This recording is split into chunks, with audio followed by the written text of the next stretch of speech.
নমস্কার বন্ধুরা, রুচির কিচেনে সবাইকে স্বাগত জানাই। আজ নিয়ে এসেছি মেথি শাকের নিরামিষ চচ্চড়ি। মেথি শাক এইভাবে রান্না করলে একদম তেতো হবে না, আর খেতেও কিন্তু খুবই ভালো হবে। চলুন রেসিপিটা দেখে নেওয়া যাক, আশা করি ভালো লাগবে। এখানে দেখুন আমি এক আঁটি মেথি শাক নিয়েছি। এখন শাকটাকে বেছে নিতে হবে। তো শাকটা একদমই নরম আর খুবই জালি শাক। তো দেখুন শাকটাকে আমি এইভাবে বেছে নেব। আর শাকের ডাঁটাটা কিন্তু একদমই সফট, সেই কারণে এই ডাঁটাটাকেও কিন্তু নিয়ে নিয়েছি। তো এইভাবে প্রথমে শাকটাকে বেছে নিতে হবে, তারপরে শাকটাকে খুব ভালো করে ধুয়ে নিতে হবে। আর এইভাবে পাতাগুলো ভালো করে একটু দেখে নিতে হবে। অনেক সময় দেখা যায় এই পাতার মধ্যেও কিন্তু পোকা থাকে, তবে এই শাকগুলো ভীষণই ভালো ছিল, একদম ফ্রেশ টাটকা। তো একদম কোনো পোকা টোকা কিছুই ছিল না। শাকটাকে আমি এইভাবে বেছে নিয়ে তারপরে খুব ভালো করে 2-3 বার জল পাল্টিয়ে ধুয়ে নিয়েছি। শাকটা অবশ্যই ভালো করে ধুয়ে নিতে হবে, আর তারপরে শাকটাকে এইভাবে কেটে নিতে হবে। তো দেখুন একদম ঝিরিঝিরি করে কাটবেন না এই রেসিপির জন্য। তো এইভাবে একটু বড় বড় করে শাকটাকে কেটে নিতে হবে। এখানে বন্ধুরা শাকটাকে কেটে নিয়েছি। এখন এই শাকগুলোকে তুলে নিয়েছি একটা প্লেটে। তো শাকের সঙ্গে এখানে লাগবে একটু ফুলকপি, তবে পুরোটা আমি এখানে নেব না, এখান থেকে অর্ধেকটা মতন নিয়ে নেব। তবে ফুলকপিটাকে একটু ছোট ছোট করে কেটে নিতে হবে, কারণ শাক রান্না কিন্তু খুব তাড়াতাড়ি হয়ে যায়। ফুলকপি একটু সময় লাগে, সেই কারণে ফুলকপিটাকে এইভাবে ছোট ছোট করে কেটে নিয়েছি। ফুলকপির সঙ্গে নিয়েছি একটা আলু, আলুটাকেও এইভাবে ছোট ছোট করে ডুমু ডুমু করে কেটে নিতে হবে। তার সঙ্গে নিয়েছি অর্ধেক বেগুন। তো বেগুনটাকেও এইভাবে ডুমু ডুমু করে কেটে নিতে হবে। তো দেখুন সবজিগুলো কাটা হয়ে গিয়েছে, এখন আমি এই সবজিগুলোকে তুলে নিয়েছি। এখানে আপনারা অন্যান্য সবজিও ব্যবহার করতে পারেন, যেমন শিম, মূলো, এই গাজর, এই সবজিগুলো কিন্তু এইভাবে ছোট ছোট করে কেটে ব্যবহার করতে পারেন। তো এখানে সবজিগুলোকে খুব ভালো করে ধুয়ে নিয়েছি। এদিকে দেখুন একটা কড়াইতে দিয়েছি সর্ষের তেল 2 চামচ। অবশ্যই রান্নাটা সর্ষের তেলেই করবেন, শাক রান্না সর্ষের তেলে করলেই কিন্তু স্বাদটা বেশি ভালো হয়। তেলটাকে খুব ভালো করে গরম করে নিতে হবে।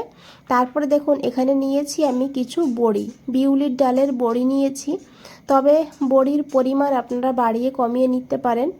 বড়িটাকে মিডিয়াম ফ্লেমে এইভাবে লাল লাল করে ভেজে নিতে হবে। তো দেখুন বন্ধুরা বড়ি ভাজা হয়ে গিয়েছে। এখন এই বড়িগুলোকে তুলে নিতে হবে।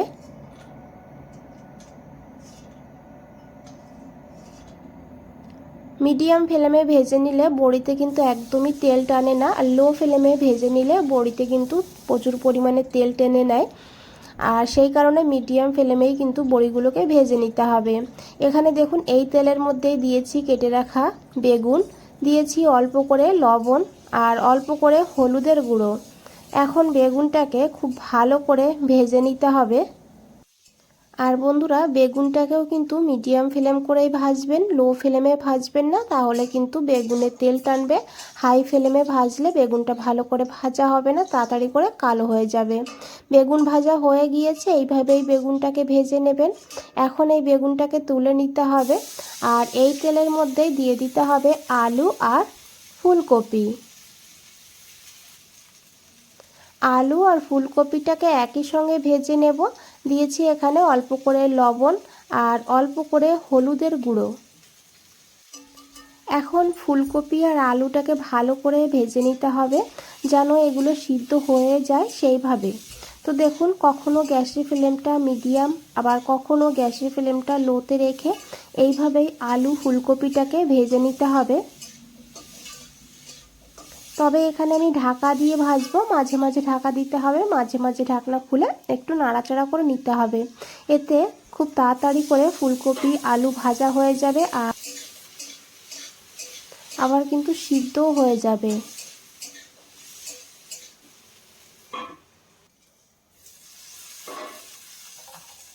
তো দেখুন বন্ধুরা, দেখে বুঝতে পেরেছেন আলু ফুলকপি কিন্তু ভাজা হয়ে গিয়েছে, আর এগুলো কিন্তু প্রায় 90% সিদ্ধ হয়ে গিয়েছে।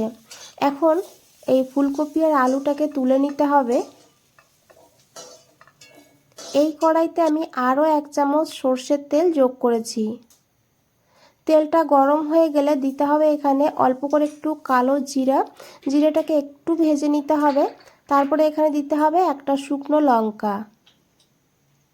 শুকনো লঙ্কাটাকে আমি এইভাবে ফাটিয়ে দিয়েছি, তাহলে তেলের সঙ্গে ফ্লেভারটা খুব ভালো করে মিশে যাবে। এখন এই শুকনো লঙ্কা আর কালো জিরাটাকে একটু ভেজে নেব।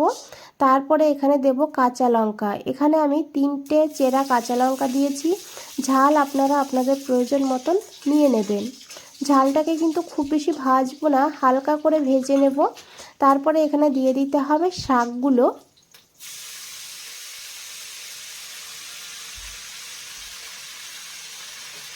এখন শাকটাকে 1 থেকে 1.5 মিনিট ভেজে নিতে হবে গ্যাসের ফ্লেমটা মিডিয়ামে রেখে। এইভাবে শাক রান্না করে দেখবেন, একদম তেতো হবে না। আর এই শাকটা কিন্তু খেতে ভীষণই টেস্টি হয়। যারা মেথি শাক খেতে চায় না তারাও কিন্তু চেটে পুটে খাবে, এতটা ভালো হয় খেতে বন্ধুরা। তো দেখুন, এই শাকের থেকে যতটা জল বেরিয়েছে এই জলটাকে কিন্তু শুকিয়ে নিতে হবে। আর এই শাকের জলেই শাক সিদ্ধ হয়ে যাবে। তো এখন এখানে দিয়ে দিতে হবে পরিমাণ মতন লবণ। লবণ কিন্তু আগেও দিয়েছি, তাই শাকের পরিমাণ বুঝে লবণটা দিতে হবে। তার সঙ্গে দিতে হবে খুবই সামান্য হলুদের গুঁড়ো।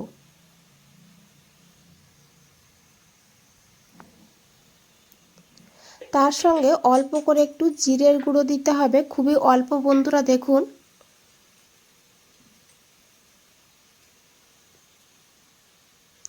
আর শাকটাকে কিন্তু ঢাকা দেব না এই সময় ঢাকা দিলে শাকের যে সবুজ কালারটা সেই কালারটা কিন্তু নষ্ট হয়ে যাবে।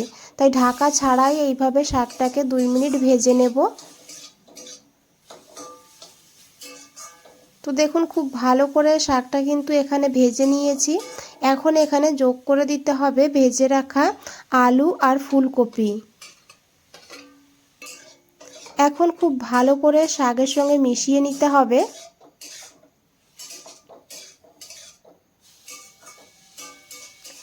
তারপরে এখানে দিতে হবে সামান্য একটু চিনি।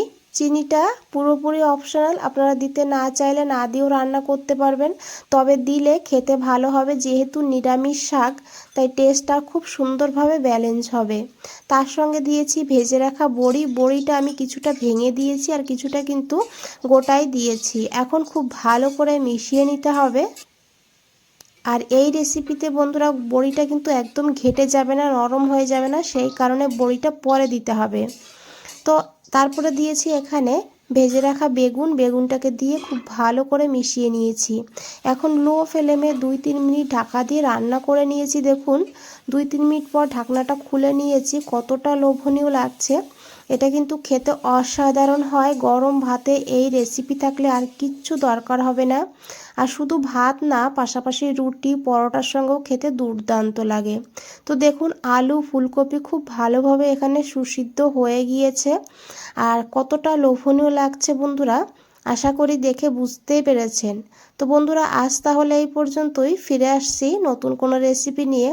ভালো থাকবেন, সুস্থ থাকবেন। সবাইকে অনেক অনেক ধন্যবাদ এত সময় ধৈর্য ধরে রেসিপিটা দেখার জন্য।